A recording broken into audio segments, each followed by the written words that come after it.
Hello and welcome again to this edition of FLITernetTV. We are once again coming to you just a few blocks from Florida's capital. We are here in Tallahassee, and I'm joined by Representative Byrd and Reggie Garcia, a clemency lawyer with the Florida Restoration of Rights Coalition, and we're here talking about Amendment 4 and clemency for felons. Before we jump into the amendment, kind of the nuts and bolts, give us really quickly your background kind of on this issue. Representative, we'll start with you.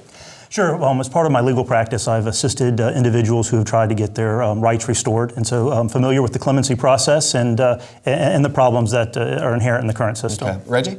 Very similar. I've had the privilege of doing clemency cases for 25 years in front of 4 governors, and frankly, it's a little complicated and takes too long. So, well, so for the viewers out there, we won't jump into the granular minutia of clemency law, but Amendment 4 is calling this question right now for this election. Tell us about what it's trying to solve. Reggie, we'll start with you because you're the advocate on that specific issue. Sure. And Amendment 4 was put on by the voters, by 843,000 voters. It's one of 12 amendments, but very simply, it would restore voting only, not all the rights, but voting only to most of Florida's 1.7 million convicted felons. Okay. All right. So when we talk about this, there's a lot of kind of law and order folks out there that would be like, oh, they're criminals, we shouldn't do that. But when you start parsing this out, Representative, there's a lot more to just restoring flat out. What do you see as the opportunities for reforming the clemency process? You ran a bill on it. Talk a little bit about that and kind of speak to the amendment as you see it. Sure. Well, last year I filed legislation that would create a different process, an alternative process to the automatic restoration. It would allow an individual who wanted to restore their rights to go before a circuit court judge, notify the state attorney, allow the state to come in and make arguments, but allow it to be done on a case-by-case basis, which is what I think is the best way to proceed. The issue, as you talked about, was I've represented, and I'm sure as Reggie had, veterans who were dealing with issues from the war, going all the way back to Vietnam, who may have had some trouble in their lives. Women who are victim of sex crimes, who commit crimes on behalf of their abusers, that become felons. So there's a whole class of people out there that you go to church with, that are your neighbors, that are your coworkers, that you never know are felons, but that aren't full members of society. Mm-hmm. All right. So Reggie, let's turn it over to you. Talk to us a little bit about the benefits of Amendment 4, and then, what are some of the critics saying to you? Sure. The direct benefit is the legislature, Representative Byrd and his colleagues, again, this has to pass with 60% of the vote, as all of them do. If it does, next spring we'll do what's called a legislative implementing bill, very simply telling the supervisors of elections, you can restore rights to vote only for this class of felons. There's a broad exemption, and there should be, for folks convicted of murder and sex crimes. So the good news is, for that large section of the population, it will go faster.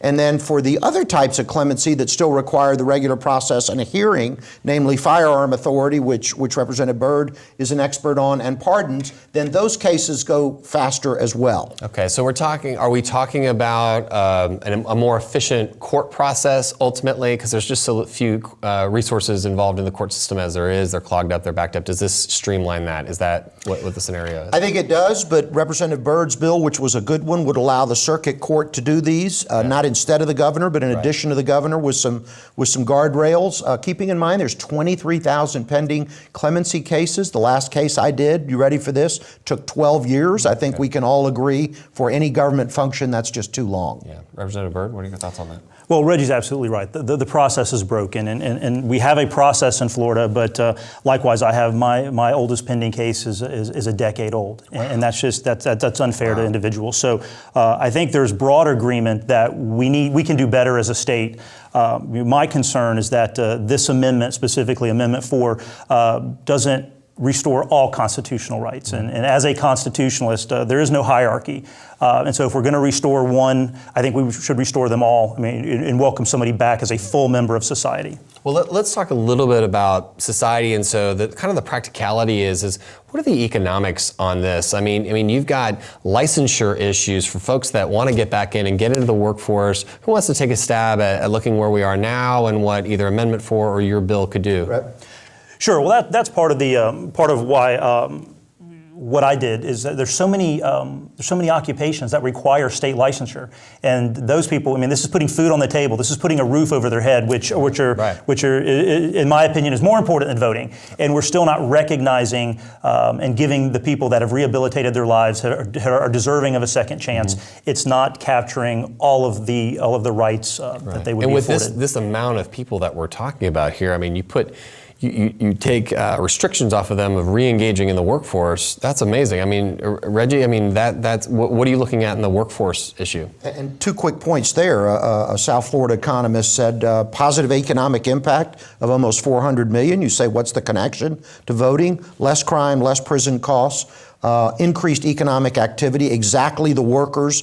And remember, these folks are our family members, our friends, our folks at church, our neighbors.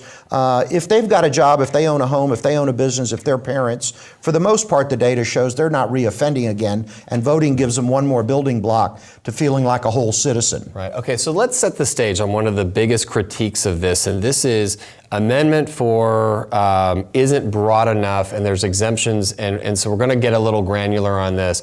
Reggie, I'm going to start with you, and then Representative, we'll come back to you. Talk to us about what this amendment does in the world of felons for aggravated assault, that sort of thing. Just give us a little lay of the land on that issue. Sure. Well, keeping in mind there's 1.7 million convicted felons in Florida. They don't run around with a sign for obvious reasons. But, if we put 20 of our friends in the room, 2 or 3 of them would have an old property crime, maybe an old drug conviction, etc. This restores voting only. Now, for the folks convicted of murder and sex crimes, they will not be eligible for this new process under Amendment 4. Reasonable people can differ. Some think the exemption is too broad. Some don't think it's broad enough. Well, wait a minute. If you're convicted of ag assault or something less than murder or less than sex crimes, and that's a fair point, those people will get voting rights only, but not pardons and not gun authority. They'll have to go through the regular clemency process to do that. So I think it's a good exemption. All right, Representative Byrd, what are your thoughts on that exemption? Sure. I mean, part of my concerns with Amendment 4 is the automatic. I mean, we picked an arbitrary date and say if you're beyond this date and you haven't reoffended, you can have your rights restored. And the problem with automatics is people who should get their rights restored will be excluded under this amendment if it passes. How so? So, for example, if they haven't, someone could have rehabilitated themselves, but they haven't met the timeline as set out by the amendment, or it may include some people who, in the automatic restoration, that still haven't proven themselves worthy of having that right restored. So that's part of my concern with the automatic restoration. All right. And let's talk about I know we use constitutional arguments, but for the layman, what classes would this create, or does this current solution create, both that are good and bad in your opinion?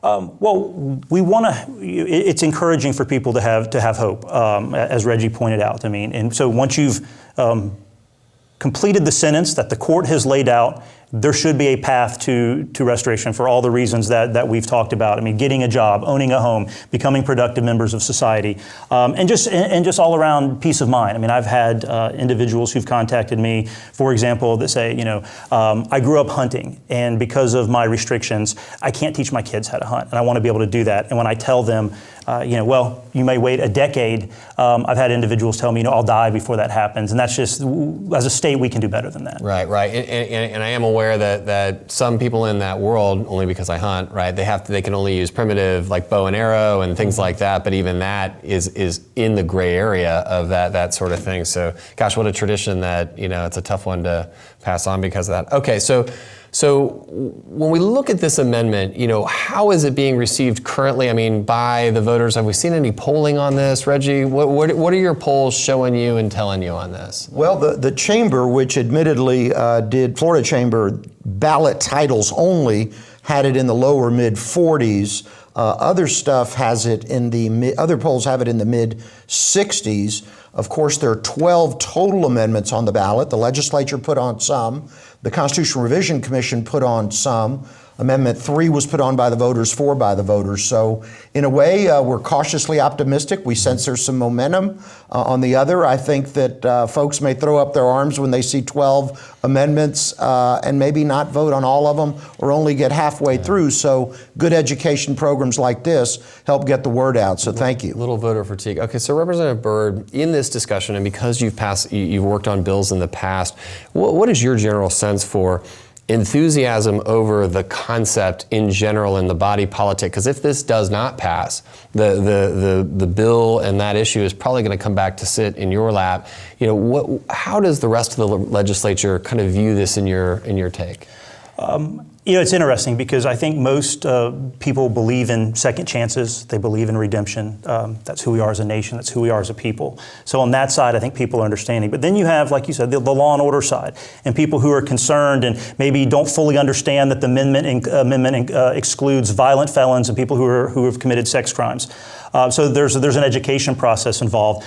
But I think we can't ignore, and I as an elected official can't ignore, the politics of just restoring voting rights. And I think there are some that are in favor of passage that believe it benefits one side politically over another. Right. I think that's the narrative that, when I'm out there, I'm hearing about, oh, well, it's just going to be one party's benefit. But do you have are there any anecdotal numbers that would suggest that that's not the case? Meaning you've got conservatives and Democrats out there on all sides of the felon this count? is purely anecdotal, and I'm sure Reggie can comment, but I'm sure if you looked at our client pool, that there are some that are from every perspective of political persuasion, or some that don't care at all. Right. So I think that population of felons probably mirrors in some respect society in general. Well, okay, so as we look at this going forward, we know we have an election, but we know we have an issue. Reggie, kind of in this last, you got 30 seconds, 45 seconds.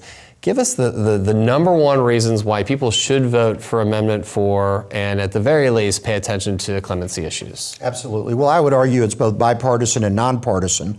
This wouldn't be on the ballot if it wasn't for the ACLU, frankly, paying people to get the signatures. But you've got Freedom Partners, which are the Koch brothers, and just in the last couple days, the Christian Coalition, because of redemption, because of second chances, because of forgiveness, all think Amendment 4 is a good idea. I don't know another issue that has such disparate philosophical players, so certainly something to think about. Well, those are about as disparate as you can get, and for new viewers to the candidate or the petition process. It's about $1.6–2 million to go get enough signatures in the state of Florida. There's professional companies that get out there and do it, not just advocates, but it can be done. So Representative Byrd, same question. Positives and negatives, 30 seconds. Right. I believe in redemption. I believe in second chances. I don't think Amendment 4 is the right way to go. One, because it's an automatic, and two, because it doesn't recognize all constitutional rights. And at heart, I'm a constitutionalist, and I think we need an amendment or a process that recognizes full constitutional restoration of rights. Thank you, gentlemen, for joining us. We appreciate you. That's all the time we have for today's show of FLI-TV. For more topics like this and others, please hit us up on our Facebook feed and our Twitter feed. And for now, have a great day.